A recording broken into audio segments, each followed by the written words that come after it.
Shadeed Muhammad. You need 1 minute? Nah, probably. Are y'all ready? Well, before we get started, we definitely need your support. Like I said, this is a fundraiser for Masjid, Bait for Mass, and we definitely need your support. This was a great weekend. We were able to put together a $50 ticket for the whole weekend. And it's really a fundraiser. So we definitely need y'all support. That's really not, we definitely need your support. So there should be some baskets floating through. So as much as you can possibly help us so we can continue to do this. You ready? Alhamdulillah. Assalamu alaikum wa rahmatullah. Shadeed Muhammad, in 2007, graduate from the Islamic University of Medina in the Kingdom of Saudi Arabia. He holds a bachelor's degree from the College of Hadith with a concentration on Hadith sciences. He has extensive experience in the field of da'wah and translation. He has lectured in many masjids and colleges throughout the country, having translated for some of the most renowned Islamic scholars of our time. He is also a regular visitor or part of actually the family of Baitul Mass, so we definitely appreciate his help and support, and always get something from him. So without further ado, Shadeed Muhammad.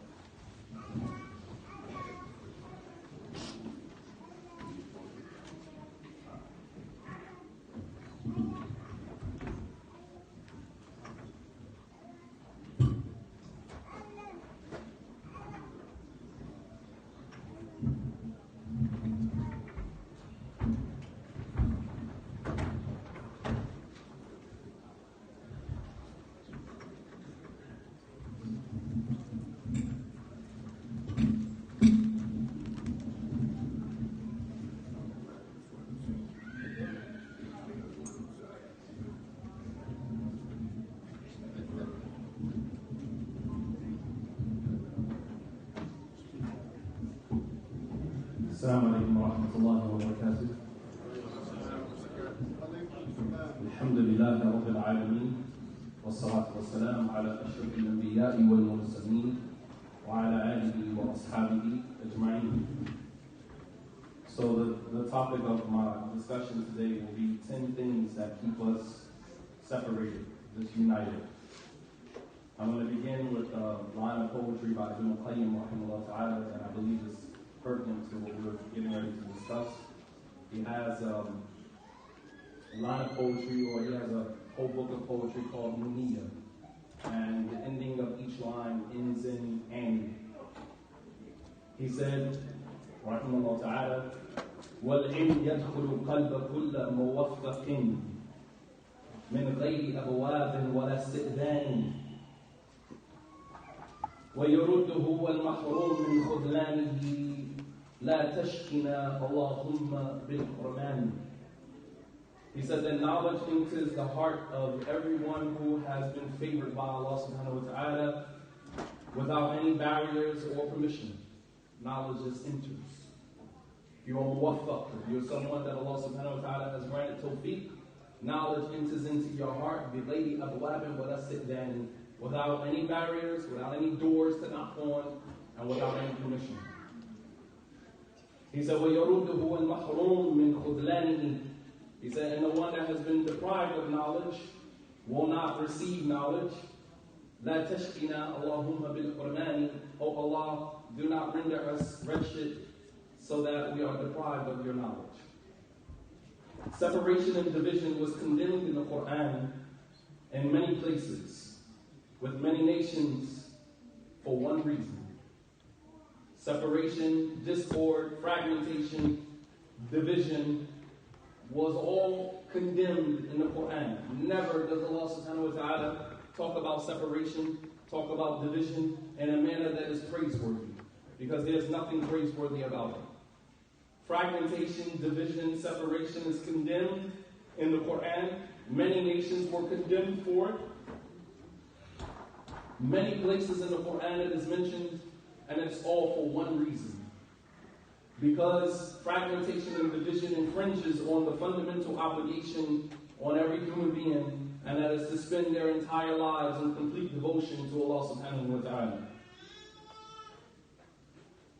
Allah subhanahu wa ta'ala says in the Quran, قُلْ إِنَّ الصَّلَاةِ وَنُسُكِي وَمَحْيَايَ وَمَمَاتِي لِلَّهِ رَبِّ الْعَالَمِينَ لَا شَرِيكَ لَهُ. Say, indeed, my salah, my prayer, my sacrifice, my life, my death are all for Allah. Your life and your death, all for Allah subhanahu wa ta'ala. Allah mentions in the Hadith al-Qudsi, يَا ابْنَ آدَمْ إِنِّي خَلَقْتُكَ لِنَفْسِي وَخَلَقْتُ كُلَّ شَيْءٍ لَكَ فَبِحَقِّ عَلَيْكَ لَا تَشْتَغِلْ بِمَا خَلَقْتُهُ لَكَ عَمَّنْ خَلَقْتُكَ لَهُ. He said, O child of Adam, I created you for me. Your whole being, your whole existence is for Allah subhanahu wa ta'ala. Every inch of you belongs to Allah subhanahu wa ta'ala. He said, O child of Adam, I created you for me. And I created everything for you. So based upon my right over you, do not busy or preoccupy yourself with the things that I created for you instead of the one whom I created you for. You belong to Allah subhanahu wa ta'ala. But how could you serve one creator, one Lord, while you have a plethora of elements tugging at your loyalty? And this is what division and separation represents. Allah subhanahu wa ta'ala gave an example in the Quran. He said, ضَرَبَ اللَّهُ مَثَلًا رَجُلًا فِيهِ شُرَكَاء مُتَشَاكِسُونَ يعني متنازعون وَرَجُلًا سَلَمَ لِرَجُلٍ هَلْ يَسْتَوِيَانِ مَثَلًا الْحَمْدُ لِلَّهِ بَلْ أَكْثَرُهُمْ لَا يَعْلَمُونَ. Allah subhanahu wa ta'ala says that Allah puts forth for you a metaphor, an example of a man belonging to many partners. Mutashakisuna, arguing and bickering over who's going to own this person. وَرَجُلًا سَلَمَ لِرَجُلٍ.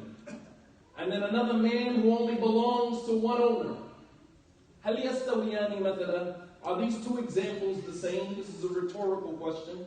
Are these two examples the same? Say alhamdulillah, but most people have no idea. They have no clue. That a man belonging to multiple partners, multiple owners, fighting and bickering over who's going to own him, and then you have this one man only belonging to one owner. That is the believer. You belong to Allah subhanahu wa ta'ala. Allah subhanahu wa ta'ala has already informed us that it is not man's nature to multitask emotionally. It's not our nature to belong emotionally to one or more than one person or group or entity or clique or sect. That's not our nature as human beings. Allah subhanahu wa ta'ala says, مَا جَعَلَ اللَّهُ لِرَجُلٍ مِّن قَلْبَيْنِ فِي جَوْفِهِ. That Allah has not made for any one man two hearts. You have one heart, which means that you can only concentrate your loyalty on one thing at a time. This is because Islam's injunctions, most of them, if not all of them, are designed to keep you spiritually, emotionally, and unconditionally independent of anyone or anything other than Allah subhanahu wa ta'ala. This is Tawheed.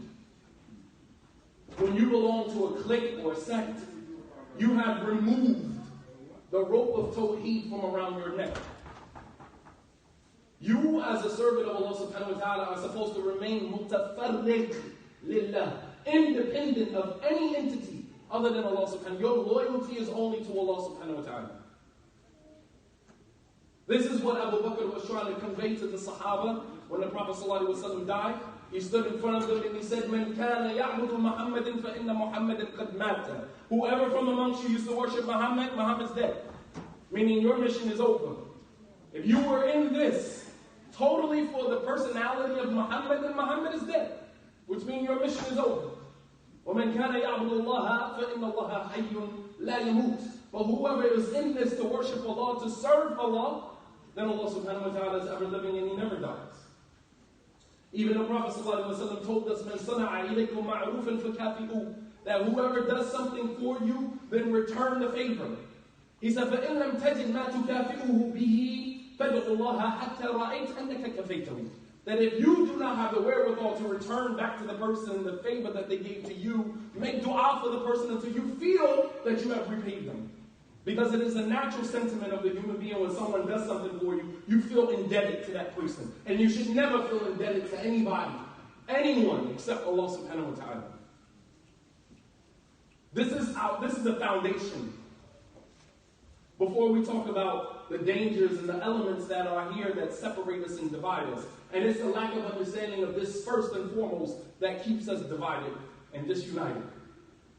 As Ibn Qayyim mentioned in another line of his poetry in Nuniyah, he said, فَلِوَاحِدٍ كُنْ وَاحِدٍ فِي وَاحِدٍ أَعْنِ سَبِيلَ الْحَقِّ وَالْإِيمَانِ هذه ثلاث مسعدات للذي قد نالها والفضل للمنان فإذا هي اجتمعت لنفس حرة بلغت من العليا كل مكان.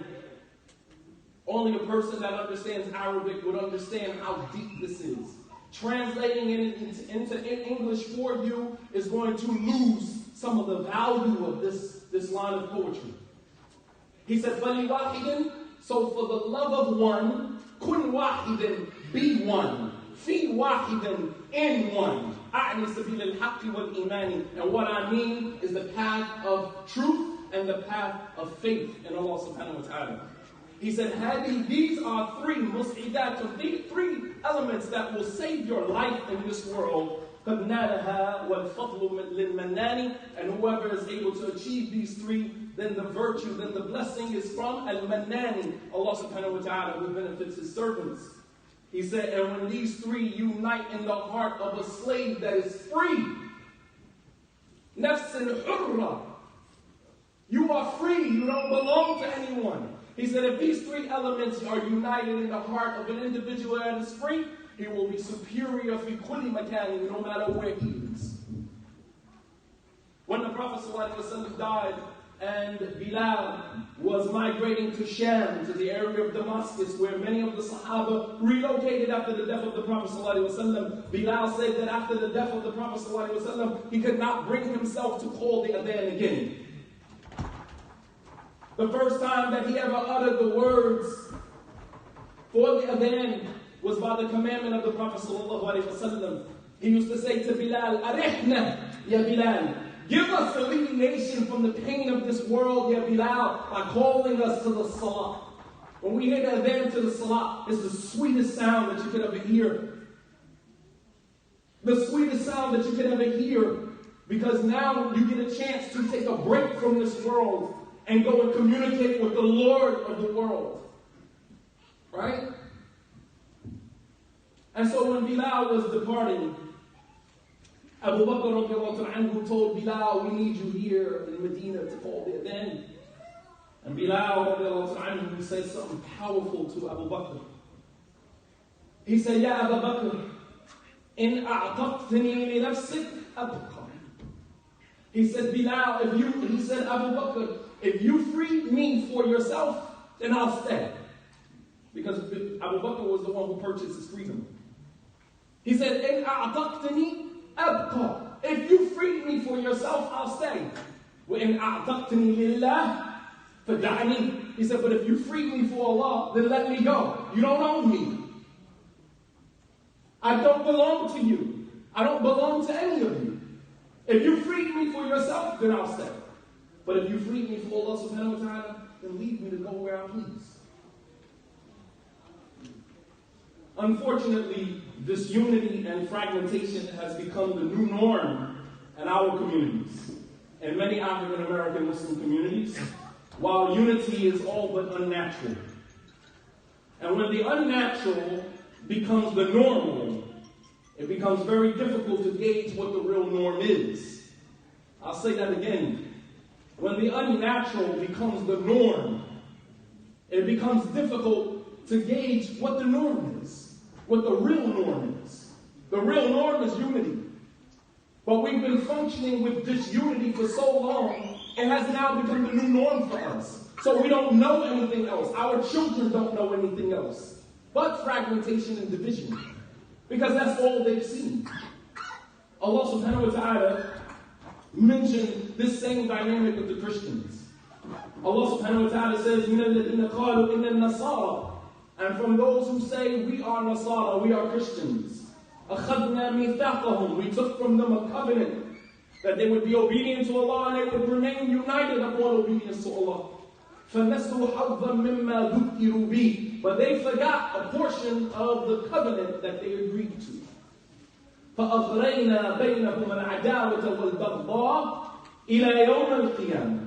So we placed between them enmity and hatred and division and separation until Yawm al-Qiyamah. فَسَوْفَ يُنَبِّئُهُمُ اللَّهُ بِمَا كَانُوا يَصْنَعُونَ, and soon will Allah inform them about the mistakes that they made, about the things that they did. So if you pay attention to this ayah, when Allah subhanahu wa ta'ala took the covenant from the Christians that they would be obedient to Him, they would follow the messenger, and they would be united upon Him. But they forgot, just like we forgot that unity was part of our religion. We accepted the da'wah of Salafiyah, but in accepting that, we forgot that unity is an asl, min usul ad-din, is from the foundational principles of our religion. You don't make hajj by yourself. You don't pray by yourself. All of the injunctions in Islam are designed to keep us united. While we take something that we claim is the truth and we use it to divide ourselves. Knowledge doesn't do that. Ignorance does that. But Allah subhanahu wa ta'ala said that because they forgot about a portion of the covenant that we took from them, we placed between them animosity and hatred until Yawm al-Qiyamah. So the nations of the Christians that come later on, they would think that disunity and disharmony is the norm. When in fact, the latter generations don't realize that they broke a covenant with Allah subhanahu wa ta'ala, and what they are experiencing is the new norm of disunity and animosity and hatred as a punishment from Allah subhanahu wa ta'ala because they did not fulfill their portion of the covenant. So perhaps what our children are seeing of these fragmented, these disunited communities, this has become the new norm, and they don't realize that this is not the way it is supposed to be. So, without a doubt, there are elements that keep us as a community fragmented and divided because it serves the interests of individuals that don't serve our interests. You got to think about it. Who benefits from us being fragmented and divided? Think about that. Who benefits from that? Because somebody's benefiting from it. 20 years have gone by and we haven't produced much. And when you take a look around, other communities seem like they're thriving. They have their problems and their challenges, but their problems and challenges look nothing like the problems and challenges we have.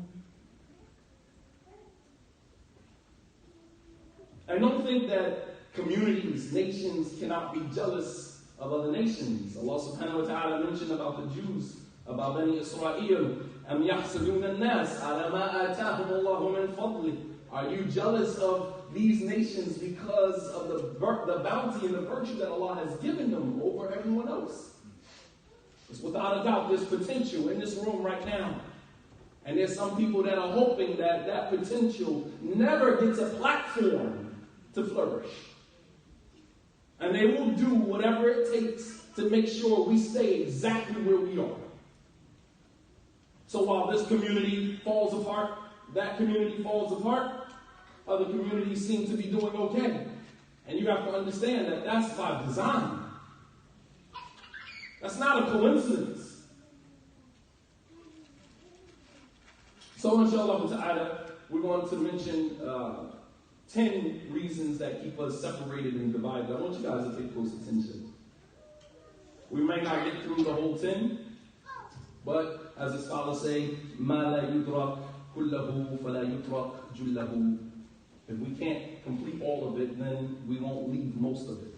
So we'll try to cover as much as we can. The first thing at the top of the list of the things that keep us disunited and separated is shaitan, the chief divider and separator. We don't factor in shaitan because we're constantly overestimating ourselves and underestimating him. We don't factor in shaitan. We don't see his actions. We don't see him coming a mile away. in certain things that take place in our communities. But he is the chief separator himself, responsible for much of the separation that we experience as human beings on many levels, starting with the highest level of separation, and that was separating us from our eternal home, which was Jannah. We are not supposed to be here. We started off somewhere else. We ended up here. But this wasn't our original home. And he separated us from that. And Allah subhanahu wa ta'ala warned us about Shaitan and his trickery. Allah subhanahu wa ta'ala says in Surah Al-A'raf, Surah number 7, ayah 27, Ya bani Adam, la yaftinannakum ash-shaytanu kama akhraja abawaykum min al-jannah. O children of Adam, do not let Shaitan become a fitna for you, like he got your parents kicked out of Jannah. Not only did he separate Adam from his home, he separates man from his wife. Chief separator. The Prophet ﷺ said, Inna Iblis yaba'a arshahu ala al-ma'. That Shaitan places his throne over the water, trying to be Allah subhanahu wa ta'ala. This is his God complex. Because in the beginning, Allah's throne was over the water. So Shaitan places his throne on the water. وَيَبْعَثَ سَرَايَاهُ فَأَدْنَاهُمْ مِنْهُ مَنْزِلَةً أَعْظَمَهُمْ فِتْنَةً. Then Shaitan dispatches his workers out into the world. And the closest of Shaitan's helpers are the ones that create the most fitna. I'll say that again. The closest of Shaitan's helpers from the shayateen are the ones that create the most fitna amongst the people. He said, فَيَجِيءُ أَحَدُهُمْ فَيَقُولُ فَعَلْتُ كَذَا وَكَذَا فَيَقُولُ شَيْطَانٌ مَا صَنَعْتَ شَيْئًا. He said, so one of the jinn comes to him and said, I did this and that. And Shaitan says, you haven't done nothing. فَيَجِيءُ أَحَدُهُمْ فَيَقُولُ مَا تَرَكْتُهُ حَتَّى فَرَّقْتُ بَيْنَهُ وَبَيْنَ زَوْجَتِهِ فَيَقُولُ الشَّيْطَانُ فَيُدْنِي مِنْهُ فَيَقُولُ نِعْمَةَ عَنْكَ. He says, so another shayateen, another jinn comes to him and says that I did not leave the man until he separated himself from his wife. And Shaitan says, come here. And he embraces him and he said, نِعْمَةَ عَنْكَ. I love you. How good of a servant you are. Chief separator. So think for a moment. Do you think that this creature who prides himself on separating man from the things that are most dear to him would not have a hand in separating our communities? Do you think for one moment that he is not behind all of the fragmentation and the division that goes on in our communities? I don't give him salams, I don't pray over here, stay away from this one, and all this other stuff. You don't think Shaitan had a hand in any of that? Absolutely. The chief deceiver, the chief separator. But why? Because being separated and divided amongst ourselves, it thwarts our potential to reach, the heights that Allah subhanahu wa ta'ala has planned for us. Allah subhanahu wa ta'ala, the Prophet sallallahu alaihi wasallam said, Inna shaytan kad ayasa an ya'buduhu al-musalluna fi jazirat al-Arab, lakin al-tahrish baynahum. The Prophet sallallahu alaihi wasallam says, Shaitan has given up any hope that he will be worshipped by those who establish the regular prayer, but he sows discord between you. He knows we're not going to worship him. And so what he tries to do is get us not to worship Allah subhanahu wa ta'ala. And he does that through the division, the disunity, the fragmentation, and the separation of our communities. For the 20 years that we have been going through these issues, can anyone say that you've had a prayer that you've actually enjoyed living in these communities, in these environments? From the moment you step into the masjid, you feel the negative energy from the moment you step inside of some of the masajid. From the moment you see, I know for me anyway, when I see certain brothers, wallahu al-azim, my whole body energy changes. Just seeing you changes my whole mood. You don't have to say anything to me. Just looking at your face changes my whole mood. Some of us avoid certain masajid. Some of us don't even go to certain masajid. If you are in an area and you know that there's a masjid there, I'm not going in there to pray. You don't think that that is infringing on your servitude to Allah subhanahu wa ta'ala? Absolutely, and that's exactly what Shaitan wants. Some of us have abandoned masajid altogether. This is why I don't even go to the masjids and pray. You don't think Shaitan is ecstatic about that? That's exactly got you exactly where he wants you. Which is why all types of doors have been opened for our children to engage in sin the way that they do. So, understand that Shaitan has a hand in this. Number two, and this is will probably take us a place that you weren't expecting. Number two, from the things that keep us separated and divided, is psychological conditioning for division. Some of us are wired from the very beginning to be divisive. Everywhere we go, we create this era, this aura, this atmosphere of division and separation everywhere we go. We all know 1, 2, 3, 4 people. No matter where they go, they create discord, separation, no matter where they go. Some of us have been wired from the cradle for that. And we don't even realize that it's a psychological conditioning. The scholars, they have a saying, من تعود على الذل والمهانة لا يدرك طعم العزة والكرامة. That whoever has been conditioned to be inferior, to be humiliated, to be inferior, if you have been conditioned for this, you will never taste honor, wa karama, you will never taste honor and dignity. Because you have been conditioned for such. You understand? If you have been conditioned to be inferior, and a lot of times that starts in the home, you will never know what being honorable and being dignified looks like. You have some sisters with all due respect to you. You have some sisters who you was a side piece before Islam, and now you're a side piece in Islam. That's because you were conditioned to be a side piece. And so you sit here and you're wondering why this brother, you married to this brother, you married to that brother, and you're constantly being treated less than. Because you have conditioned yourself to accept that status, and you will never seek anything better than that. Because that's the way that you are wired. You have conditioned yourself to be like that. And then you blame the men for it, but it's really your poor choices. That's not to take the responsibility off the brothers in the community. Yes, we have brothers in the community that are foul, absolutely. But a brother cannot be foul with you, sister, without your permission. He can't be foul with you without your consent. Real talk. But if you've been conditioned a certain way, then you don't know anything other than that. من تعود على الذل والمهانة لن يدرك الكرامة والعزة والكرامة. If you have been conditioned to be inferior, then you will never know what being honorable and superior looks like. Many of us, and I'm talking about Islamic leaders as well, many of us come from homes and families that were fragmented and separated, disoriented by a number of conditions. Social, economic, psychological, mental, you name it. Many of us come from homes like that.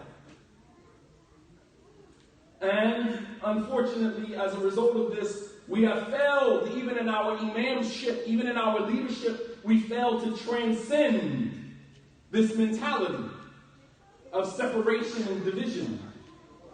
So when we get a sense of problems emerging in the Muslim community, we rush to remedy it with the best way we know how, and that's to separate and divide. That is our go-to. That is our default button, to separate, because we don't know anything else.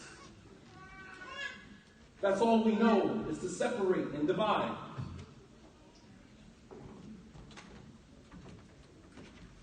So we separate, we divide, we fragment the community. Many of us as men, the moment problems arise in our marriage, I want a divorce, this ain't working for us. Sister, I think we should go our separate ways. How many of you heard that? How many of us have uttered that? That didn't come from you using your Islamic knowledge. That comes from your background.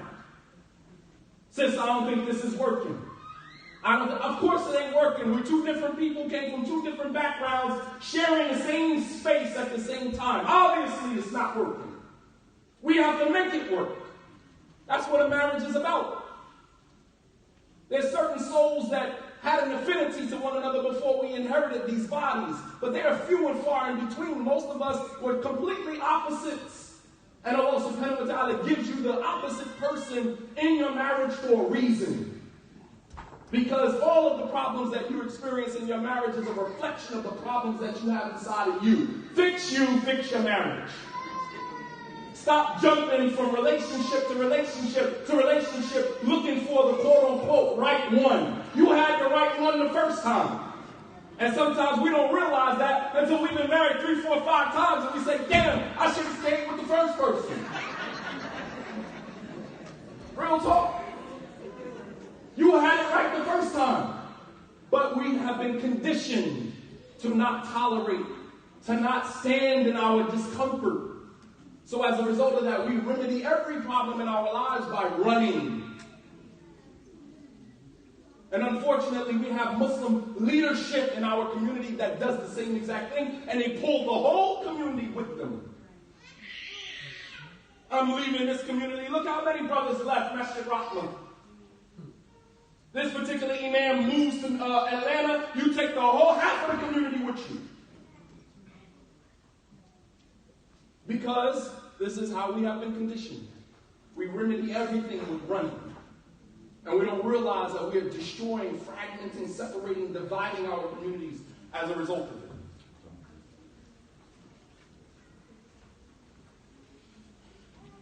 it. And people who grow up in homes that were tolerant of problem children, they have a greater sense of unity because that's all they know.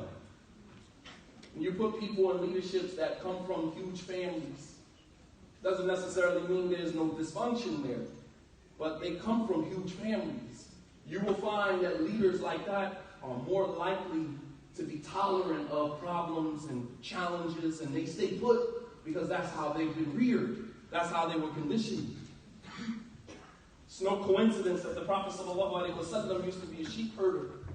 The Prophet ﷺ said, مَا مِن نَبِيٍّ إِلَّا كَانَ رَاعَ الْغَنَمِ. There's no prophet that came before me except that he used to be a sheep herder. They said, وَأَنْتَ يَا رَسُولُ اللَّهِ, even you, O Messenger of Allah. He said, even me. And Imam al-Nawawi, rahimahullah ta'ala, in his explanation of this hadith, he said the reason why prophets were sheep herders before they actually became prophets, he said, al-hikmah fi dhalika, the wisdom in that, قبل النبوة, before they become prophets, أن يحصل لهم التمرن برعيتهم على ما يكلفون من القيام بأمر أمتهم ولأن في مخالطتها يحصل لهم الحلم والشفقة. He said the hikmah, the wisdom in the prophets and messengers becoming sheep herders before they become prophets and messengers is so that they get to practice being tolerant and patient.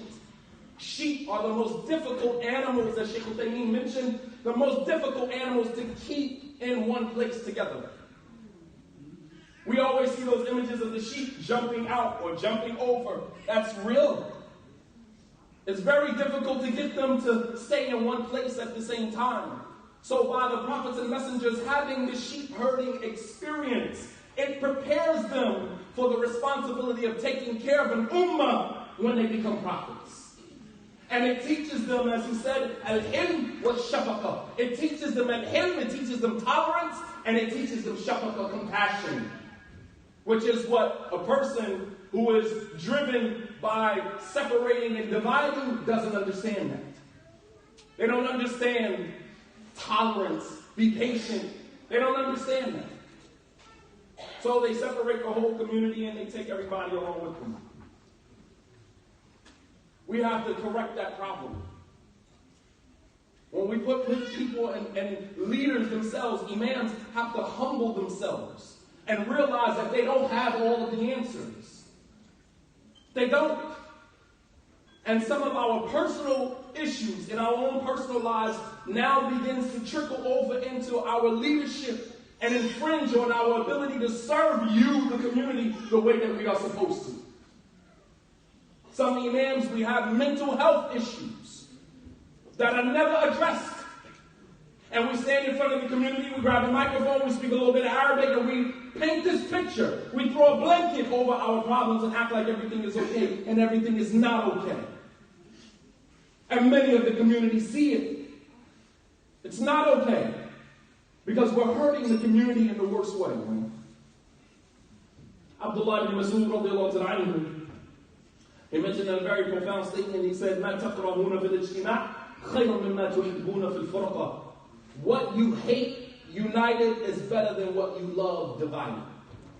Think about that. Yeah, you might not like Shadeed Muhammad. I'm not here for you to like me. I'm not an adolescent. I'm not looking for that social component to become a whole man. I'm past that phase in my life. But you don't have to like me, but we have to work together. We have to cooperate with one another because we have a bigger picture here. But it's like children in the sandbox. I'm going to take my toys over here. I don't want to play with you anymore. Like, what are we in preschool? What are we in pre-K? You can't get 2 imams, 3, 4 imams to sit in the same room at the same time.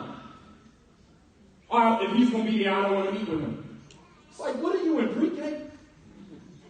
If this simple matter, you can't resolve this, then maybe you need to reconsider your position of leadership.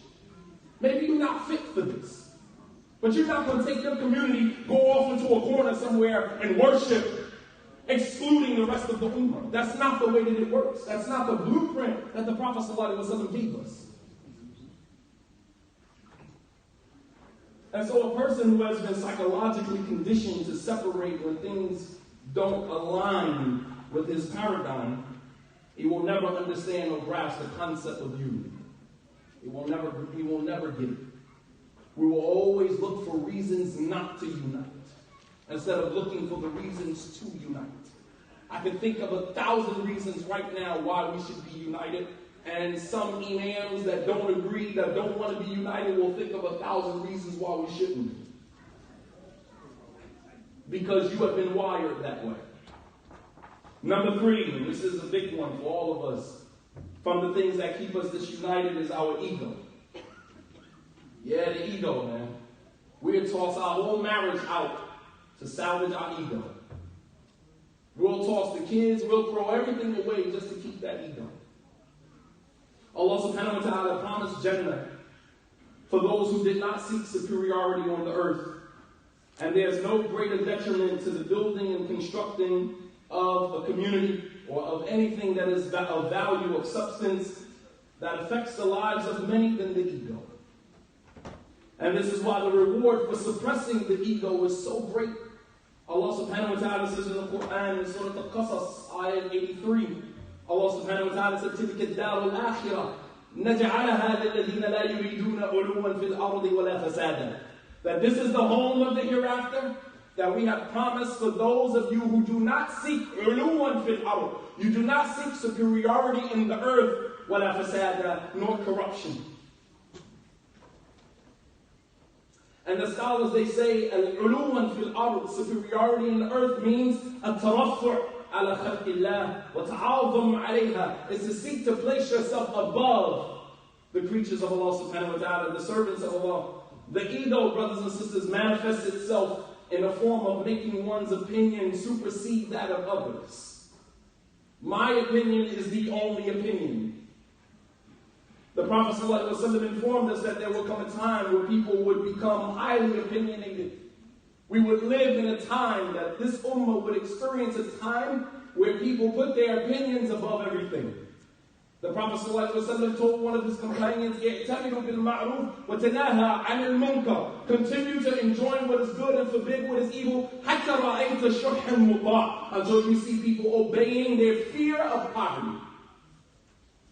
And people following their desires. And everyone being so amazed with his own opinions. He said, when you see that time come upon you, He said, Da anka amr al-awam. Leave the common folk alone because there is no saving them when this time arrives. Da anka al-awam فإنما وراءكم أيام الصبر الصابر على دينه كالقابل على جمله. He said that there will be nothing but times of patience after that. A person being patient on his religion in those times will be like a person trying to hold hot coal in his hand. And here we are. Everybody got an opinion. You haven't studied anything about Islam, but you got an opinion. You don't know how to bow out graciously and say, you know what, I don't really have any knowledge about that. I'm going to pull out. I'm going to pull out of that situation. I don't have anything to say. There were scholars like Imam Malik, the great scholar of Islam, Imam Malik ibn Anas, who ala tawaqqaf 40 sana, who took an opinion that he didn't have an opinion about a particular issue for 40 years. He's studying the issue for 40 years, and every time he's asked about it, he says, I don't have an opinion about it. I got to do more research on it. And today, we'll say, I have an opinion, and then you ask the person, where's the dalil? Oh, I read it in this book. Or this person told me. Or this one said this. As the Arabs have a saying, as we have it in English, you put the cart before the horse, man. Or the horse before the cart. Get the dalil first, and then build your opinion based upon that. Don't create an opinion, and then go back and search for the dalil. That's not the way of Ahlul Sunnah. We don't go back and look for dalil. We don't say, this person is an innovator, and then we ask, well, what's his innovation? Well, let me go look through his CDs and tapes. And oh, here we go, we found something. This 2-second clip right here. He said this. He's a deviant. But you said he was a deviant before you even produced, and that's not even dalil. What type of religion? I mean, like, if I was a non-Muslim from the outside looking in, I would think that we are crazy. Bunch of majaneen, bunch of insane individuals walking around. Everybody got an opinion, following their own desires. Nobody quoting the Quran. Khutbahs that are given by some of the same people who say they Salafi, and you don't even hear ayat, the whole khutbah. How? How you give a khutbah, and then after you're done with the khutbah, you tell somebody else to lead the salah because you haven't memorized the Quran? How? What type of Salafiyya is that? Who is going to respect that? But the ego destroys us, man, fragments our communities. And when we look at the story of Musa, alayhi salam, and Harun, we see not only a biological bond of brotherhood transcend into a mission of guiding an entire community away from human servitude to another human being, but we also see that in the face of real social work, what Musa and Harun was doing was called social work. Because they not only had to remove Bani Israel from Fir'aun, they also had to reprogram them. Because they were, here again, conditioned. When you have been conditioned a certain way, it's very difficult to have this person think other than that. Because you've been conditioned. Bani Israel used to worship Fir'aun. Fir'aun told Musa, there's no God but me. He told Musa, he told the magicians when they bowed down, he said, do you prostrate before I give you permission to prostrate? That sounds like us. You giving salams to Shadeed Muhammad, then you hear what the sheikh said? No, don't talk. You've been conditioned, and you don't even realize it. Psychological conditioning. The same people that look like you, that come from where you come from, travelers taking his family halfway across the world to go learn Arabic, Quran, and all of this other stuff to come back into your neighborhood and teach you, and you got somebody who don't give a damn about your neighborhood tell you you can't listen to him. You think about the psychological conditioning of that mentality. You can sit on a courtesy, on a chair, thousands of miles away in a Muslim country, and then tell the people, don't take from him. Don't listen to him. Subhanallah, and we adhere to that. People who wouldn't listen to me, I've received emails from people who said, I never even heard you, but because of what these people said, I will never listen to you. Psychological conditioning. Bani Israel used to worship Fir'aun. Tell you about the psychological conditioning. When Musa took Bani Israel from Fir'aun, and we went to go receive revelation from Allah subhanahu wa ta'ala, going for 40 nights. Bani Israel could not wait until Musa came back with further instructions. So what did they do? Under the command of Samiri, they took off all of their gold, they melted it down, and they created a calf, a baby cow, so they can worship it. Psychological conditioning.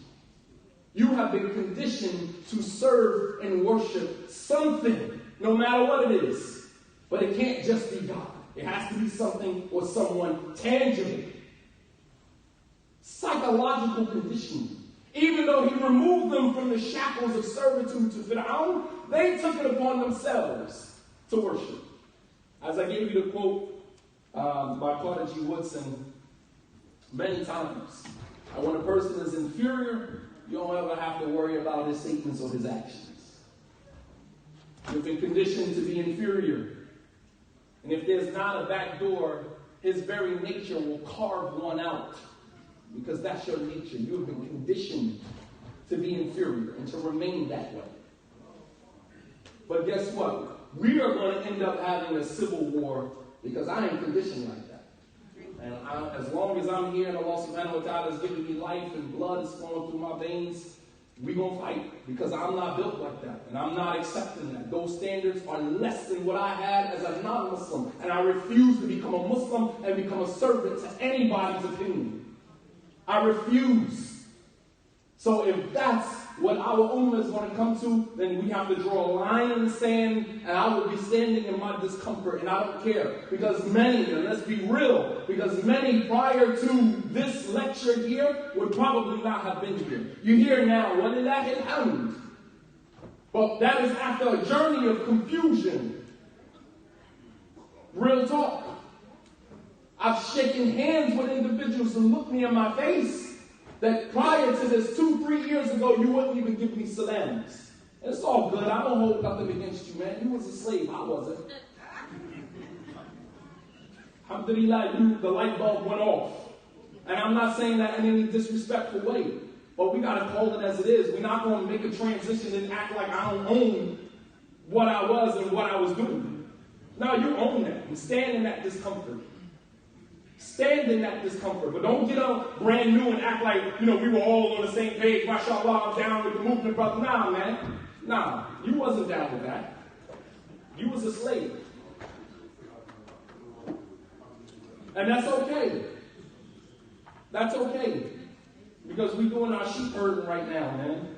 And inshallah ta'ala, bi'idhnillah, good things are on the horizon for us, man, on the other side. But we got to go through it. And this is the beginning stages. This is just the beginning. It doesn't end with this. This is just the beginning stages. And you will see as time goes on, if you guys can remain firm in your discomfort. The Prophet ﷺ gave glad tidings to the strangers. And that's what we represent right now. Because there's a large community and they're a loud minority, without a doubt. Loud minority. We've just been a silent majority. Afraid majority that don't necessarily agree, and that's okay. But you have to be able to stand in your discomfort. You have to be able to say, I'm okay with a person unfollowing me, unfriending me because you shared one of the posts related to this event. Don't post anything for them. Unblock, unfollow me. Cool, unfollow you. You can't let somebody say to you, if you post something about one of these events, then unfollow me. And you can't let that bother you. You have to be able to be able to be comfortable being uncomfortable. And if you're not, then you're going to constantly find yourself flip-flopping. You have no stability in your life. If it doesn't challenge you, it's not going to change you. So when we look at the story of Musa and Harun, we don't see just a biological bond of brotherhood, but we see in the face of real social work, a real mission, there's no room for ego. From the very beginning of that journey, when Allah subhanahu wa ta'ala commanded Musa to go to Fir'aun, Musa turned around and asked Allah subhanahu wa ta'ala to make Harun his wazir. his comrade on this mission. Who does that? Because everybody's really looking for exclusivity. When we found something, we landed on something, we believe that that's ours. We take ownership of that. We don't want anybody to share in that journey with us. So Prophet Sulaiman, alayhi salam, he asked Allah subhanahu wa ta'ala, he said, Rabbi habli mulkin la yanbaghi li ahadin ba'di. He said, oh Allah, give me a dominion that nobody after me will have. That's the human nature. We want exclusivity. I want this all for me. Musa turned around and asked Allah subhanahu wa ta'ala, make Harun my comrade on this journey. وَجَعَلْنِي وَزِيرًا مِنْ أَهْلِي هَارُونَ أَخِي أُشْدُدْ بِهِ أَمْرِي وَأَشْرِكْهُ فِي أَمْرِي. And when he made that dua, that is what made Harun a prophet. What man would make dua for his own blood brother to become a prophet right along with him and share in that journey? That shows you there was no ego. And it's his opposite. Yusuf and his brothers. Prophet Yaqub said to him, لا تبني لا تقصص رؤياك على إخوتك فيكيدوا لك كيدا. Do not, my son, don't tell your brothers about your vision, your dream, because they're going to plot against you. The total opposite. That's the norm. But what you see with Musa and Harun, there was no ego. I want my brother to share in this with me. And along their journey, right, when Bani Israel began to worship the calf, and Musa came back. And Musa was upset with Harun, and he asked Harun, why didn't you stop them from worshiping the calf when you saw them worshiping it? He said, Ya Harun, ma yamna'uka idh ra'aytahum dallu. Why, when you saw them going astray, why didn't you stop them? He said, أَلَا تَتَّبِعْنِي أَفَعَصَيْتَ أَمْرِي. Don't you follow me? Don't you obey my order, my command? Listen to what Harun said. No ego. Harun, he said to Musa, he said, يَا بْنَ لَا تَأْخُذْ بِلِحْيَتِي وَلَا بِرَأْسِي. He said, oh son of my mother. Because he knew the relationship between Musa and his mother, and that was his way of de-escalating the situation. You see, Musa was enraged. Musa got so angry, he threw the tablets down. He saw his brother enraged, and he knew that the only thing that could calm the inner beast in him would be to remind him of his mother. He said, Ya ibn he said, oh son of your mother. Don't grab me by my beard, don't grab me by my head. He said, Inni khashitu an taqula faraqta bayna bani Israel. He said, I was in fear that if I stopped them, you would have accused me or blamed me for separating and dividing Bani Israel. I let them worship the calf because by letting them worship the calf, they were at least united. And they would all be here when you got back, and then you could correct the situation. Although the right thing to do would be to concentrate on the asl, the foundation, which is to stop them from worshiping other than Allah subhanahu wa ta'ala, regardless if they separate or fragment. But he exercised this caution because he wanted to make sure that he let Musa know that I'm still in sync with the mission. I'm still loyal to that mission of keeping them united. So I think I got 10 minutes left.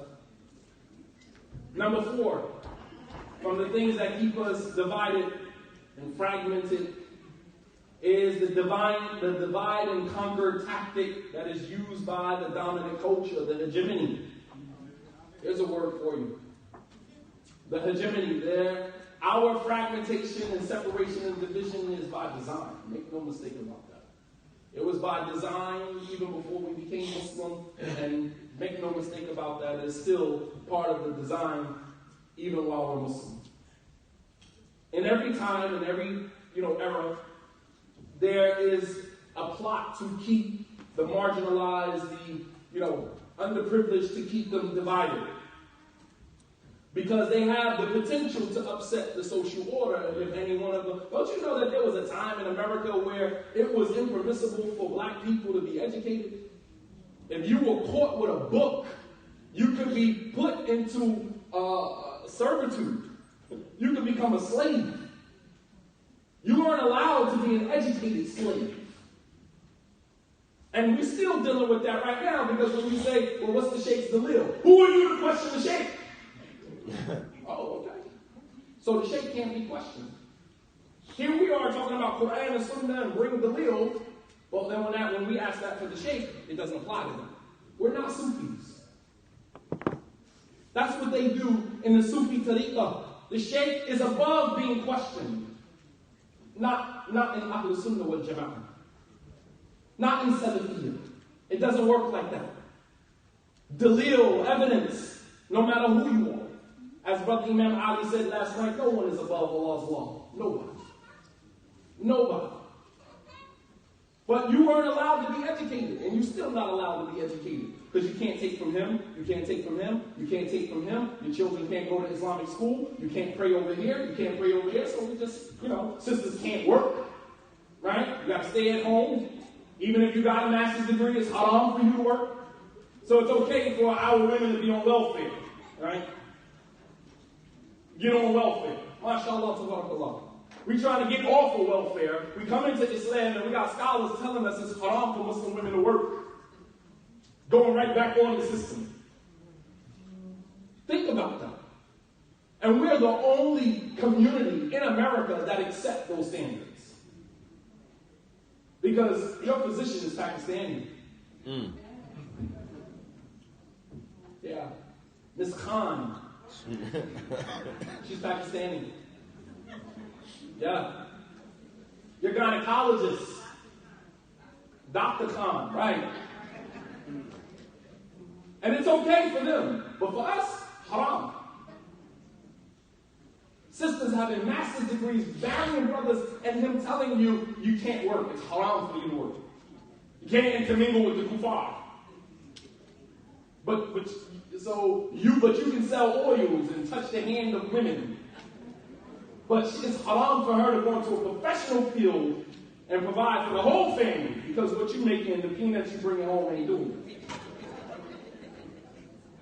Now these are the standards that we've accepted. And it's okay for us to be like that. And I'm saying it's not okay. It's not okay. And we will no longer accept those standards. That's it. We're not accepting that. But the divide and conquer mentality, the fear is always there's going to arise, one of them, right? Because suppression breeds expression. When you are suppressed and you're suppressing emotions, feelings, you grow up in a family structure, family unit where you are not allowed to express yourself. You suppress your emotions and your feelings, and usually people who do that become very artistic. These people know how to draw. These people become entrepreneurs. These people become successful because they are expressing what they were not allowed to express when they were children. And growing up in these environments that many of us grow up in, we are suppressed, oppressed, and the hegemony knows that there's a potential there for one of them to, stick his head up and lead the masses. And that's why it's important to keep you marginalized. That's why it's important to keep you ignorant. That's why it's important to keep you blind following. Like Brother Munir said last night, to keep you an ass, a donkey. You're carrying around the books, but you haven't affected any change. As a matter of fact, you are affected by the change. You don't impact any change.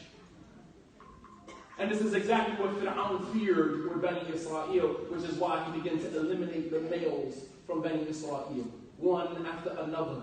Because his fear was that one of them is going to rise up one day and challenge the social order. This is why people that were on this stage last night are so hated. Because you challenge the social order. Allah subhanahu wa ta'ala says in the Quran, showing you, as I don't give you anything without giving you dalil, that it is the mentality of the hegemony, of the upperclassmen, the 1%, to keep those who are fragmented, to keep those who are marginalized, those who are underprivileged, to keep you separated. Fir'aun, the Quran is the blueprint for all of this. Allah subhanahu wa ta'ala said, إِنَّ فِرْعَوْنَ عَلَى فِي الْأَرْضِ وَجَعَلَ أَهْلَهَا شِيَعًا يَسْتَضْعِفُ طَائِفَةً مِّنْهُمْ بِذَبْحِ أَبْنَائِهِمْ. In Surah Al-Qasas, Surah number 28, ayat 4. Allah subhanahu wa ta'ala said that indeed, Fir'aun ala fil ard. He put himself in a position of superiority in the earth. And he began to separate the people into Shia, into different groups. This upper class, middle class, lower class, this classism. And it goes on even in Islam. The classism, it goes on even in Islam. It's an African American, you walk in the masjid, oh brother, can you call the adhan? Nah man, I'm leading the salat. What are you talking about? Call the adhan. How much Quran you know? Alright then. What do you mean call the adhan? So just because I'm African American, you automatically going to shove a mic in my mouth and tell me to call the adhan while you lead the salat. Because that's automatically expected of you. That's what's expected of you, to call the adhan. Brother, call the adhan. No, you call the adhan.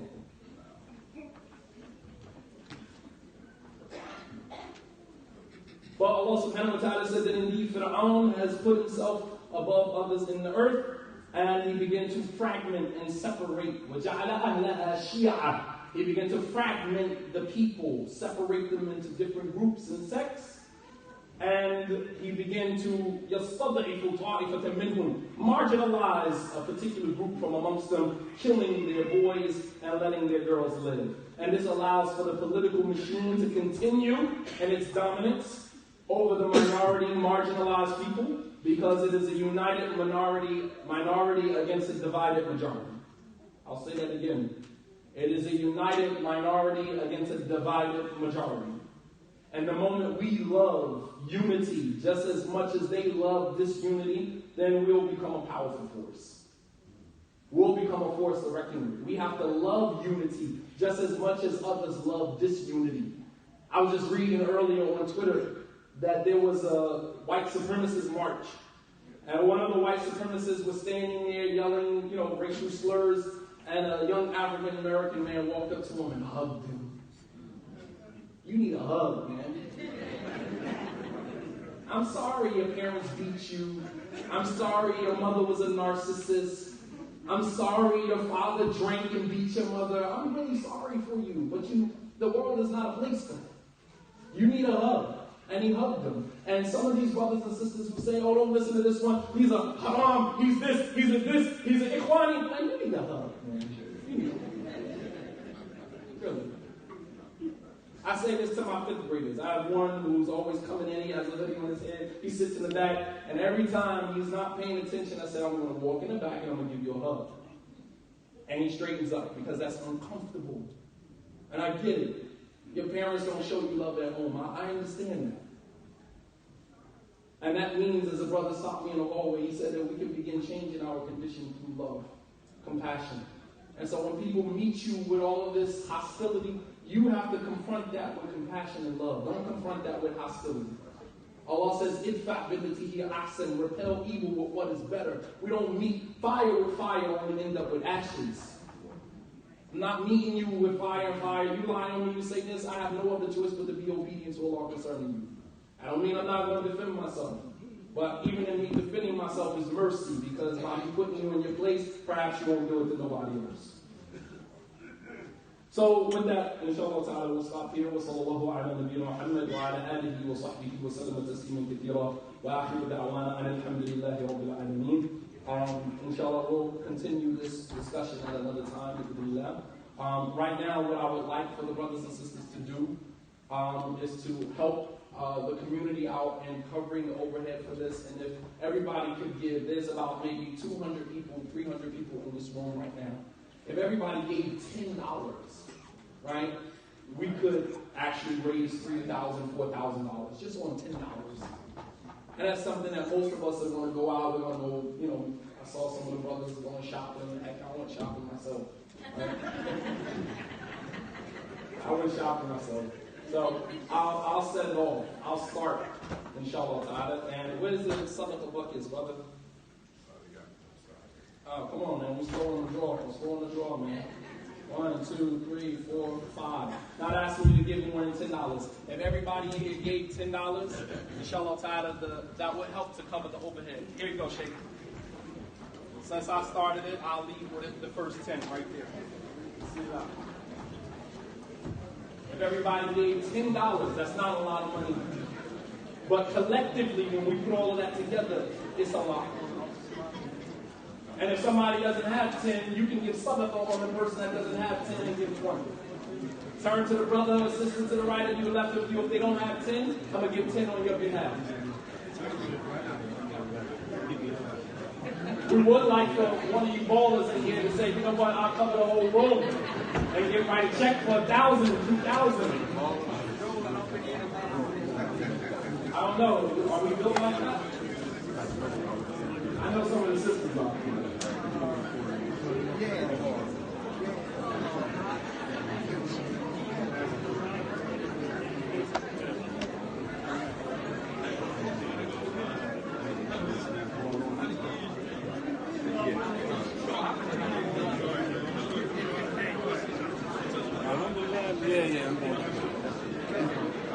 $10, inshallah, if everybody can give $10. You want to give more than that? Alhamdulillah. I just started at 10 because I think that's something that's very easy for most people. Inshallah ta'ala, so if you have it, please leave with giving a donation, inshallah, $10 per person. And inshallah, we'll do that again at the end of the night to see if we can help Mr. Russell cover their overhead, inshallah. This facility, this building, and everything, this costs a lot of money. And there's a couple of people who paid for this out of their pocket. But we need so helping without the out of the warning for injury. So long as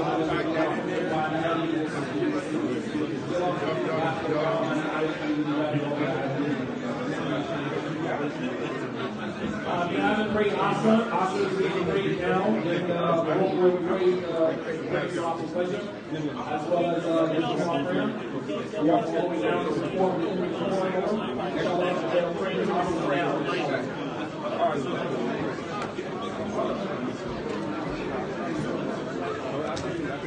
Assalamu alaikum wa rahmatullah. There is the next program coming on.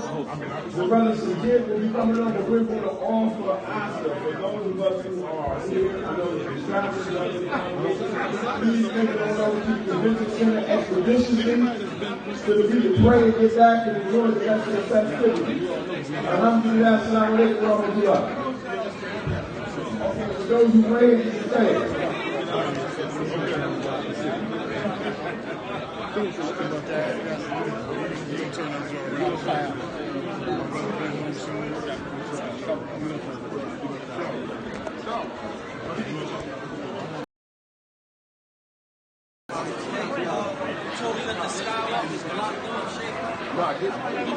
They are, but they should have known.